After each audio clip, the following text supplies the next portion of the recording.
और आज सूत्रधार की शुरुआत करते हैं दो अनोखे सवालों के साथ। पहला सवाल, क्या किसी परीक्षा में किसी उम्मीदवार को अधिकतम अंकों में से भी ज्यादा अंक मिल सकते हैं? और दूसरा सवाल, क्या किसी परीक्षा में स्टेट में टॉप करने वाला उम्मीदवार किसी वैसी ही समकक्ष परीक्षा में फेल हो सकता है? मध्य प्रदेश के संदर्भ में देखें तो ये दोनों सवालों का जवाब है हां। हमारे प्रदेश में कुछ भी हो सकता है और ये सब हाल ही में हुआ भी है।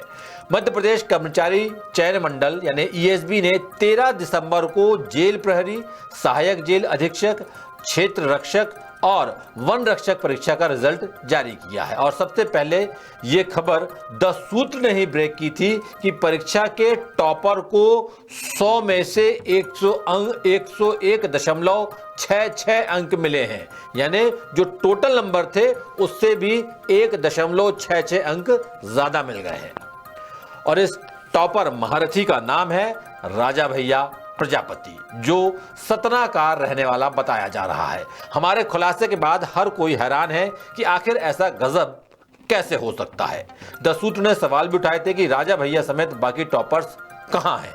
इसी फहरिस्त में अब द सूत्र एक और बड़ा खुलासा करने वाला है, जिसके बाद आप और भी ज्यादा चौंक जाएंगे। आखिर क्या है ये वो खुलासा, बता रहे हैं इंदौर से हमारे विशेष संवाददाता संजय गुप्ता।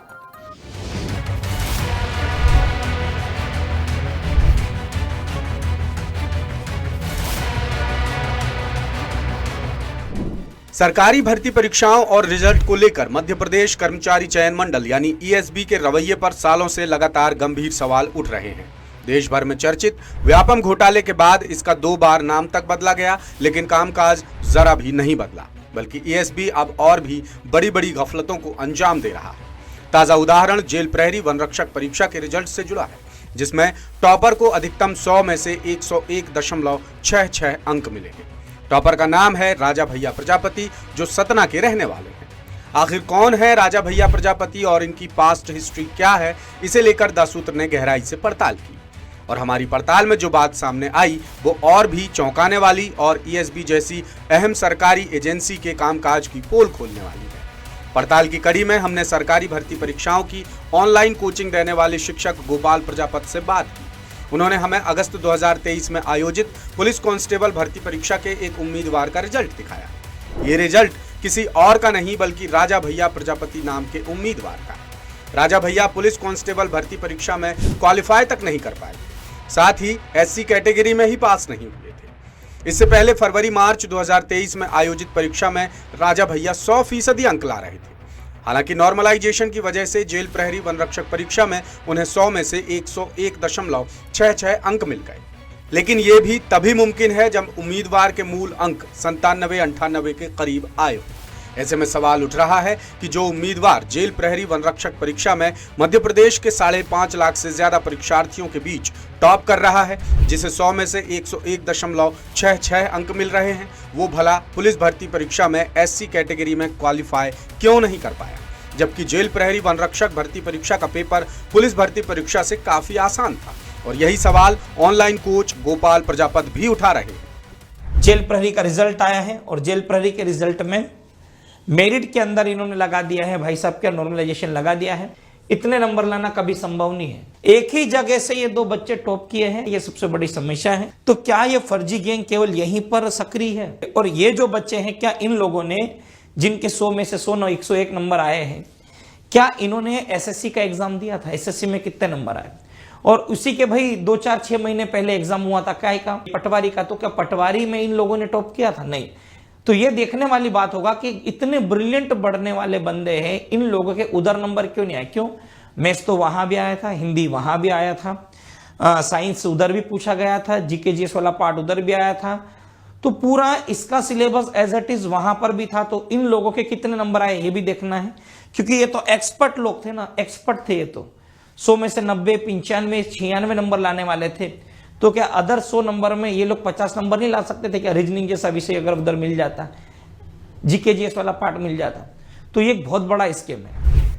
ये सवाल इसलिए भी पुरजोर तरीके से उठ रहा है क्योंकि राजा भैया प्रजापति से जुड़े दोनों मामलों में कुछ कॉमन बातें सामने आ रही हैं। दोनों परीक्षाओं की मार्कशीट से खुलासा हो रहा है कि उम्मीदवार का नाम राजा भैया प्रजापति और पिता का नाम राम मिलन प्रजापति है। उम्मीदवार की जन्मतिथि 1 जुलाई 1994 और कैटेगरी SC है। साथ ही मेरिट में पहले और दूसरे पायदान पर सतना के ही उम्मीदवार। पहले नंबर पर SC वर्ग के राजा भैया प्रजापति हैं, जिन्हें 100 में से 101.66 अंक मिले हैं। दूसरे नंबर पर OBC वर्ग की ज्योति साहू हैं, जिन्हें 100 में से 96.79 अंक मिले हैं। मेरिट के टॉप 10 कैंडिडेट्स में 4 कैंडिडेट भोपाल से हैं। लिस्ट में तीसरे नंबर पर रविंद्र गुर्जर हैं, जिन्हें 100 में से 95.96 अंक मिले हैं। फिर छठवें, 7वें और 10वें नंबर पर भी भोपाल के ही उम्मीदवार हैं। इनके अलावा चौथे, 5वें, 8वें और 9वें नंबर पर ग्वालियर के उम्मीदवार शामिल हैं। मेरिट में टॉप 10 में 4 महिलाएं हैं, 5 उम्मीदवार OBC, 3 SC और 2 अनारक्षित वर्ग से ताल्लुक रखते हैं। मामले में हैरानी इसलिए भी हो रही है क्योंकि जब से रिजल्ट आया है तभी से सभी टॉपर गायब हैं। अब तक टॉप 10 में से एक भी टॉपर मीडिया के सामने नहीं आया है। द सूत्र ने सतना के रहने वाले टॉपर की जानकारी निकालने की कोशिश की, लेकिन पता चला कि वो रिजल्ट के पहले से ही गायब है। इसी तरह ग्वालियर के रहने वाले टॉपर्स की जानकारी भी नहीं मिली है। जेल प्रहरी वन रक्षक परीक्षा का रिजल्ट आने के बाद एक बार फिर पटवारी भर्ती घोटाला सुर्खियों में आ गया है। जून-जुलाई 2023 में पटवारी भर्ती परीक्षा हुई थी और जब रिजल्ट आया तो ग्वालियर के एक ही कॉलेज NRI कॉलेज से ही 7 टॉपर निकले थे। मीडिया इंटरव्यू के दौरान टॉपर्स आसान से सवालों के भी जवाब नहीं दे पाए, लिहाजा अब ये माना जा रहा है कि मीडिया के सवालों और जांच से बचने के लिए जेल प्रहरी वन रक्षक भर्ती परीक्षा के टॉपर गायब हो चुके हैं। अब ये जान लेते हैं कि आखिर टॉपर को 100 में से 101.66 अंक कैसे मिल गए। सरकारी भर्ती परीक्षाओं के जानकार बताते हैं कि राजा भैया प्रजापति को 100 में से 101.66 अंक नॉर्मलाइजेशन सिस्टम की वजह से मिले हैं। उम्मीदवार के अंक 97-98 रहे होंगे और उनकी शिफ्ट में नॉर्मलाइजेशन में 3-4 अंकों का इजाफा हुआ होगा, जिससे उनके फाइनल मार्क्स 101.66 हो गए। लेकिन इसके बावजूद 100 में से 97-98 सवालों का सही जवाब दे पाना भी इतना आसान नहीं होता। राजा भैया समेत बाकी टॉप 4 उम्मीदवारों के अंक 95 और टॉप 10 के सभी उम्मीदवारों के अंक 90 से ज्यादा हैं। अब जरा नॉर्मलाइजेशन सिस्टम के बारे में समझ लेते हैं। हाल ही में बिहार लोक सेवा आयोग यानी BPSC की परीक्षा में नॉर्मलाइजेशन सिस्टम का खूब विरोध हुआ था। अभ्यर्थियों ने मांग उठाई कि BPSC प्रारंभिक परीक्षाओं में लागू होने वाले नॉर्मलाइजेशन सिस्टम को पूरी तरह खत्म करे।